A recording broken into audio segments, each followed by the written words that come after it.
சாமிகிட்ட போங்க, அவங்க சிகிச்சையை முடிச்சு சொல்லுவாங்க. வந்து வலி இருக்கா இல்லையான்னு சொல்லுவாங்க.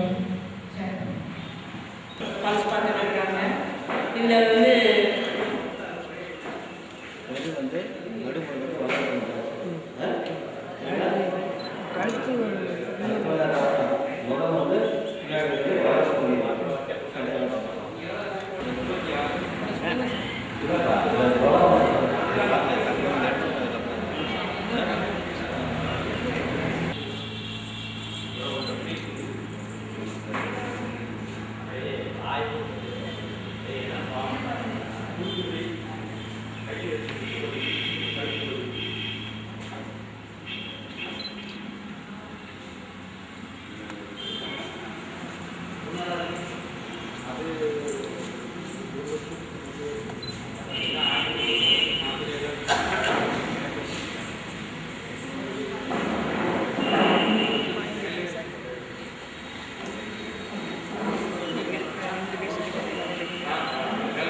கரை பிடிச்சிக்கோங்க.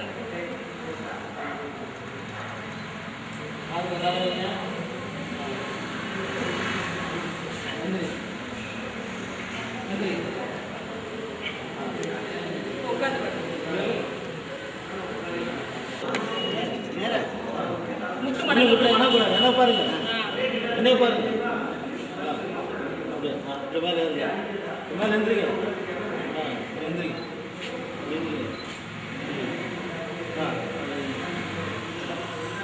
முக்கியம் வணங்குது, வணங்காம இருக்கோம். லேசா வணங்குது, வணங்கக்கூடாது, வணங்கக்கூடாது. ஐயா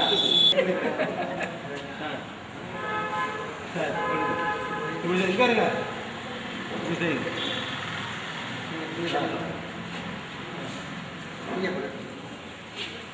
இன்னொரு தடவை இப்படி உட்காந்து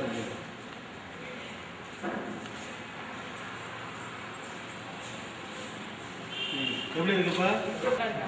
இது பண்ணி போயிடுச்சா? இல்லையா? உடனே வா. சரி, கழுத்து இருக்குதா?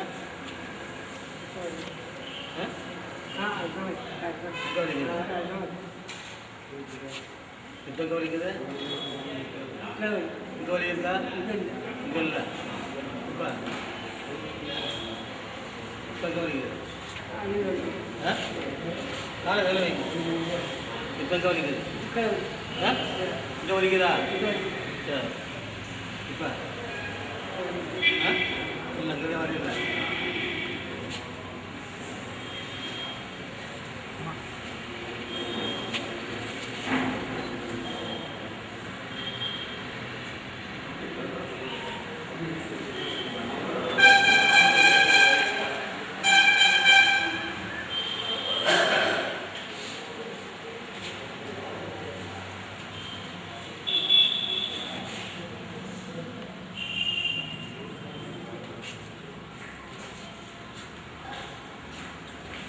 ஏன் காலை துப்புறீங்க?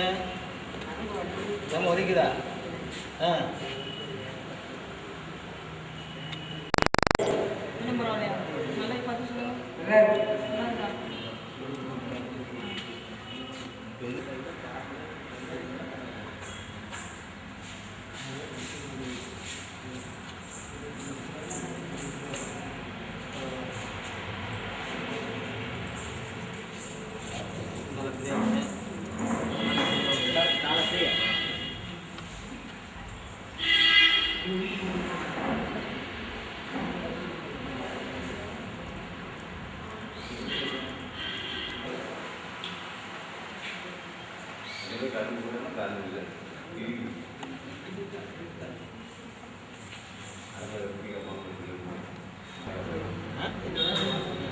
முட்டை புடலங்க, முட்டை புடலங்க அது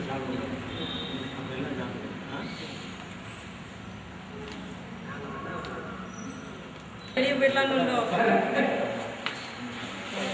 ஐயாவுக்கு வந்து பேக் பெயின் இருக்குனாங்க, கால் வலி இருக்குனாங்க, அடுத்து கழுத்து வலி இருக்குனாங்க. இப்போ அவங்க கொஞ்சம் தூரம் நடந்து போட்டாங்க. அவங்களுக்கு வெளியில் போகணும்னு ஆசை வந்து அளவுக்கு கால் வலி வீசி இப்போ கழுத்து வலியை சரி பண்ணியிருக்காங்க.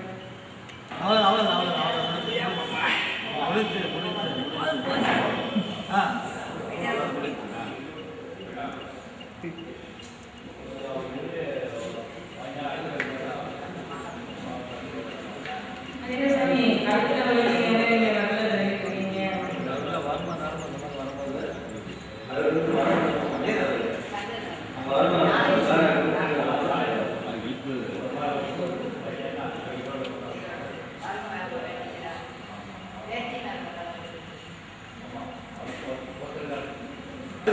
முன்னாடி வந்து சொல்லிடலாமா? நீங்கள் செய்ய வேண்டியது என்னன்னா ஃபீஸ் நீங்கள் கொடுக்கல. ஆனால் உங்களை மாதிரி யார் கையோட ஆசைப்படுறாங்களோ அவங்கள நீங்கள் 2 பேரும் கூட்டிகிட்டு வரீங்க. அதான் எங்களுக்கு பையனுக்கு கூட்டிடுவாங்க. இந்த மாதிரி ஒரு 3 விதமான பிரச்சனை இருந்தாங்க. ஐயா உங்களுக்கு இடுப்பு வழி தான் முதல்ல சரி பண்ணாங்க. சரி, நீங்கள் படுத்திருக்கும் போது அவங்க ஐயா தடம் போதும் உங்களுக்கு வழி இருக்குதா? இப்போ நீங்கள் உட்காந்து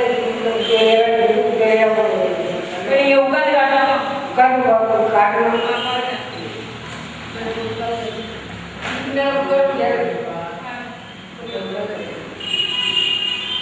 இதுக்கு முன்னாடி இந்த மாதிரி இல்லை. கையை ஏன் நீங்கள் முன்னாடி போக முடியல? கட்டுவலி இருந்துட்டு கழுத்துல வழியில கழுத்துல தடவலாங்களா? அவங்களுக்கு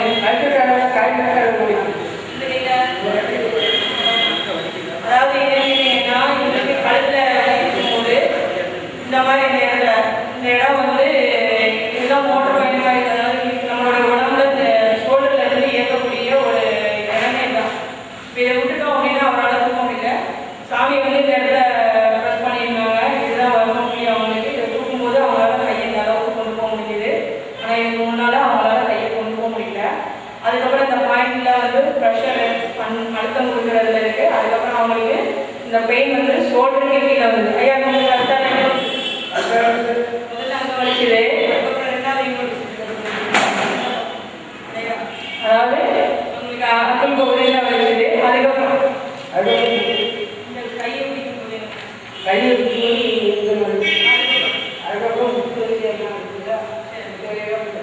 சரி, இப்போ என்ன செஞ்சாங்கன்னு கேட்டீங்கன்னா அந்த வலி பருமத்தினுடைய அவ்வளோதையும் இந்த விரலில் ஒத்த விரலில் பெருவிரலில் மட்டும் வச்சுட்டு பெருவிரலில் ஒன்றும் இந்த மாதிரி ஒரு ப்ரெஷர் மட்டும் கொடுத்து ஒரு என்ன பண்ணாங்க தடவை அதில் ஒரு சுட போட்டதுக்கப்புறம் அவங்களுக்கு இப்போ கழுத்து வலி இல்லை. சரி, உங்களுக்கு என்ன சாப்பிடக்கூடாது என்ன ஏதுன்னு சொன்னாங்க? அவ்வளோ சொன்னாங்க. ஏதாவது பர்டிகுலராக சொன்னாங்க? அது புளிப்பு உள்ள ஆகாரம் எல்லாத்தையும் சொல்லலை. அவங்க ராத்திரி வந்து தோசை சாப்பிடக்கூடாது, புளிக்குழம்பு சாப்பிடக்கூடாது, ரசம் சாப்பிடக்கூடாதுன்னு சொன்னாங்க. மற்றபடி பகல் டைமில் நீங்கள் சாப்பிட்டுக்கலாம். ராத்திரி வந்து தோசை சாப்பிடக்கூடாது. அது சாப்பிட்டீங்கன்னா இந்த ஜாயின்ஸில் மறுபடியும் நீங்கள் பகலில் சாப்பிட தப்பில்ல. ராத்திரி படுக்கும் போகும்போது நீங்கள் சாப்பிட்ற சாப்பாட்டில் புளிக்குழம்பு, ரசம், தோசை இந்த 3 மட்டும் நீங்கள் சாப்பிடாம வந்தீங்கன்னா அதெல்லாம் சாப்பிடுவாங்க. சரி, இந்த 3 மட்டும். அதுக்கப்புறம் குட்டைப்புடலைங்க சாப்பிடக்கூடாதுன்னு சொல்லியிருக்கிறாங்க. அதாவது குட்டைப்புடலைங்க ஏன் சாப்பிடக்கூடாதுன்னு சொன்னாங்கன்னா அது வந்து ஹார்மோன்ஸ் இல்லாத ஹைப்ரிட் ஐட்டத்தில் புடலைங்க நம்ம பார்த்துக்கணும். அந்த நீளமாக அந்த புடலைங்க நீங்கள் சாப்பிடலாம். நீளமாக இருக்கிற புடலைங்க சாப்பிடலாம். ஆனால் கட்டையாக இருக்கிற புடலைங்க வியாபாரம் நோக்கத்தில் புடலைங்க கட் பண்ணினா சேல்ஸ் ஆக மாட்டேங்கிறதுனால அந்த ஹார்மோன்ஸ் இல்லாத ஹைப்ரிட் ஐட்டத்தில் கொண்டு வந்து இருக்கிறாங்க. அது வந்து என்ன செய்யுங்கன்னா ஆக்சுவலாக புடலைங்க நீர்க்காயாகவும் வேலை செய்யும், நார்ச்சத்துள்ள காயாகவும் வேலை செய்யும். நார்ச்சத்துள்ள காய் வந்து கழிவு வந்து வெளியேற்றும், நீர்ச்சத்து வந்து நம்ம உடம்புல ஒரு ஃப்ளெக்சிபிலிட்டி கொடுக்கும். இன்னொன்னா அது ஒரு ஆசிட் வந்து இதாகுது. அந்த ஹார்மோன்ஸை வந்து நம்ம சப்ரஸ் பண்ணுறதுனாலையோ அந்த ஹைப்ரிட் ஐட்டத்தை சாப்பிட்றதுனாலையோ அதனோட சத்துக்கள் கூட குறைஞ்சி அது வேஸ்ட் பொருளாகிடுது. நீங்கள் செய்ய வேண்டியது ஒரே ஒரு உதவி தான். உதவின்னு சொல்கிறத விட நம்மளுடைய பழைய அதாவது நம்ம மாறுதில்லை மாத்திரை இல்லை. ஆனால் இந்த வழிக்காக நீங்கள் எதிரையோ மாத்திரை மருந்தெல்லாம்